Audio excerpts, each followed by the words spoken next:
করছে আমি বিচার চাই আমার এই শহরের বাইরে কি হয়েছে কি হয়েছে?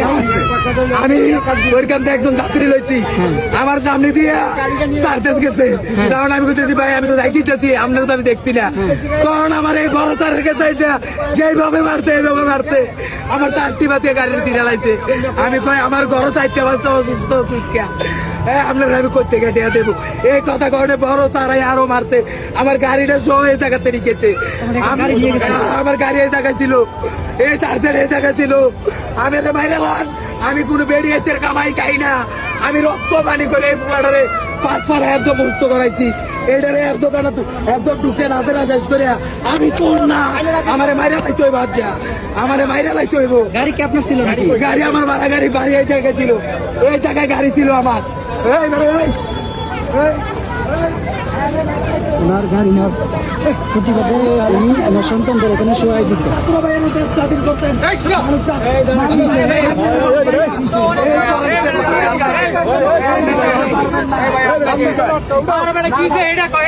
আমারে মাইরে আমার অসহায় মানুষ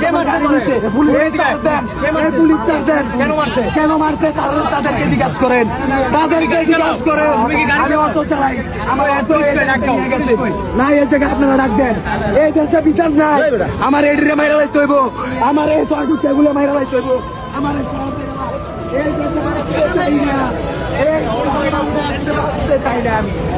আমি বাঁচতে চাই না এই দেশে এই নিরীহ মানুষ না মারবেন না অবশ্যই আছে। এডিরে ছ মাইরা লাইতে হইব। ছেলে মেয়ে কতজন? আমার 4 জন আমি ভাড়া অটো চালাই আমি বলতাছি অসুস্থ লোক আমার তো অসুস্থ আরে আমার তো অসুস্থ আমার তো অসুস্থ আমি এই দেশে বিচার চাই আমি এই দেশে কেন গরিবের ঘর না হবে না হবে না হবে না ভাই হবে না হবে না ওই যে পুলিশে আমরা এখান থেকে ধরে গেছি এখানে তো ধরে না আমার মেরে পিট নিয়ে এই ভুলো করছে আরে মেরে যায় আমার মেরে লাগে এটির উপর দেখার তুলে নিচ্ছেন কেন এই দেশে বিচার নাই? শুধু মজলুমদের উপরই কেন এত জুলুম? দেশের আইন কি শুধুমাত্র গরিব মানুষের উপর প্রয়োগের জন্যই তৈরি হয়েছে? সারা দেশ যেখানে অপরাধের স্বর্গরাজ্য হয়েছে সেখানে কোনো ভূমিকা দেখি না। শুধুমাত্র রিক্সাওয়ালাদের উপরে নির্যাতন আমরা আর দেখতে চাই না। আইন হোক সবার জন্য সমান, আইনের বিচার প্রতিষ্ঠা হোক সমস্ত ক্ষেত্রে। যেখানে সাধারণ মানুষ ছিনতাইকারীর ভয়ে, সন্ত্রাসীদের ভয়ে প্রকাশ্যে রাস্তায় হাঁটতে দিনেও ভয় পায়, সেখানে এমন আচরণ বর্তমান প্রশাসনিক ব্যবস্থাকে প্রশ্নবিদ্ধ করে। পান্না ভাই, নিউজ বিডি।